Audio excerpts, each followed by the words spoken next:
Ito, pakita natin mga kabayan yung ganap dito ngayong araw sa Manila Baywalk Dolomite Beach. Atin nakikita dito yung yung Coast Guard. Meron silang parang ibababa dito na speedboat. So yan. Tingnan natin mga kabayan.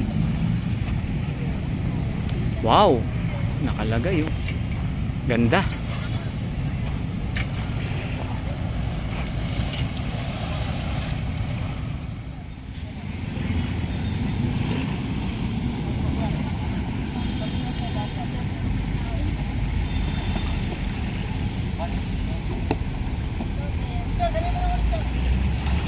Sa palagay mo Ma'am Melby, parang ito na yung parang permanent na yan dito?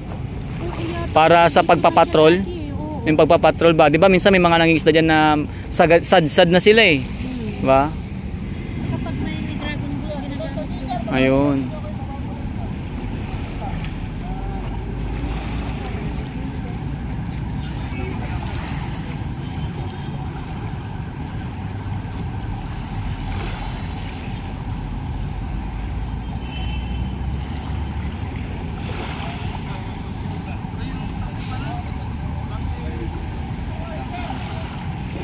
May mga dala silang cooler, baka kukuha sila ng result ulit.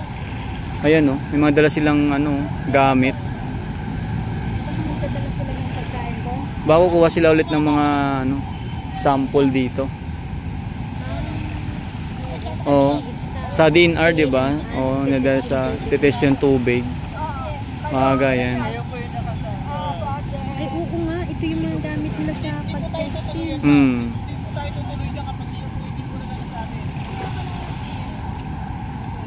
Ayun Sa coliform level. Sa coliform yung level ng coliform.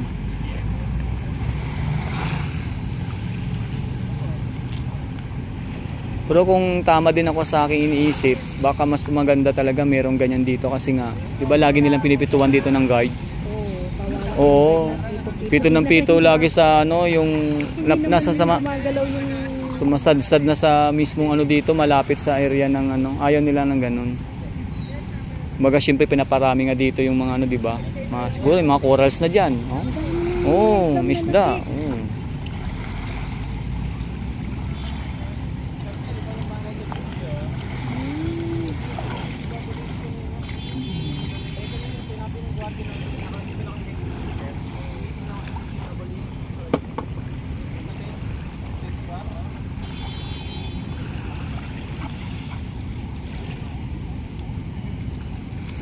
Kukuha lang siguro ng sample to, ma'am.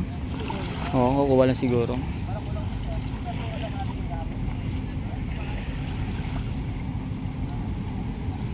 Kasi dala nila mga color Madalas diyan nilalagay yung nila nakukuwang para sa coliform level. Yung pagbalik ko, meron po ba pipikapin yung pagbalik ko? Ay, sample. Parang sample.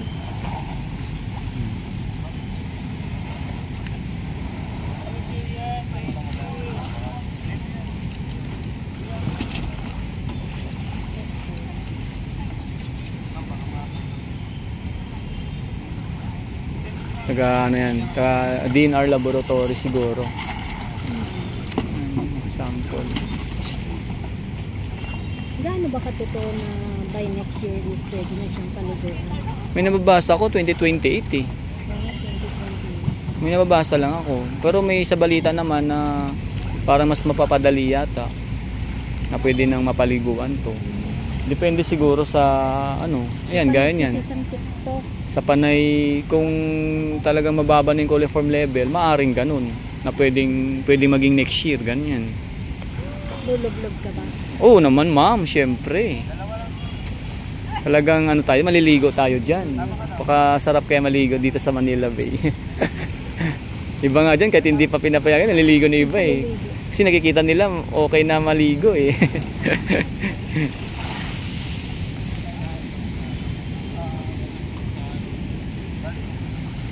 Tsaka pag masarap maligo dito pag mga alas 8, alas 7.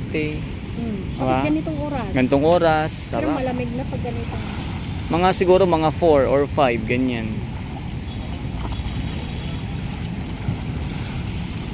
kukuha to ng ano. Mabigat na.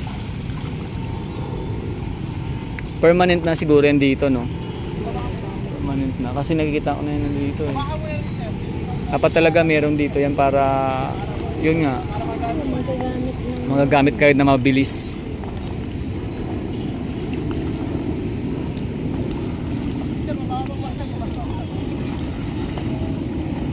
hindi naman pwede na bangka lang na maliit kasi isa dalawa lang makakagawa. Baliktad, pagaling po.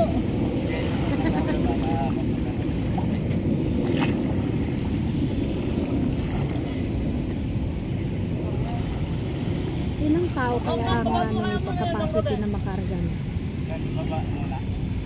Palagay ko 10. 5 sa ano, tapos 2. Oh, mga 10 yan, ma'am. Mga 10 or 8.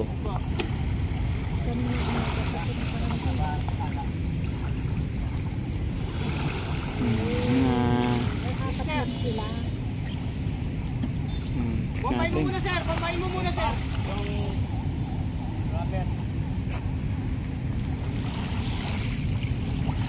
Sige.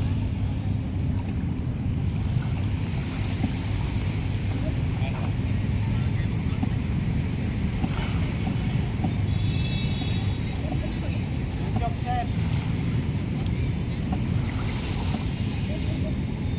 Kila mo, kila. Yan.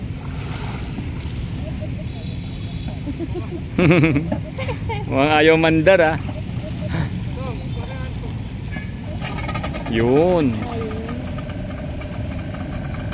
Painitin mo muna, sir. Sir, painitin mo muna. Bago pa. Ano yan?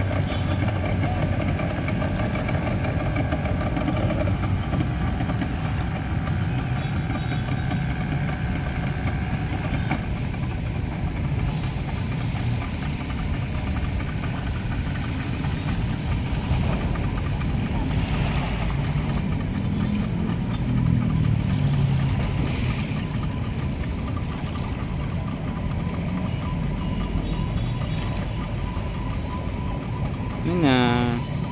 Palagi ko kukuha sila ng sample mga kabayan para ma-check ulit kung yung coliform level dito sa Manila Baywalk Dolomite Beach. Ayan, no? So yan ang sunset. Napakagandang sunset mga kabayan, no?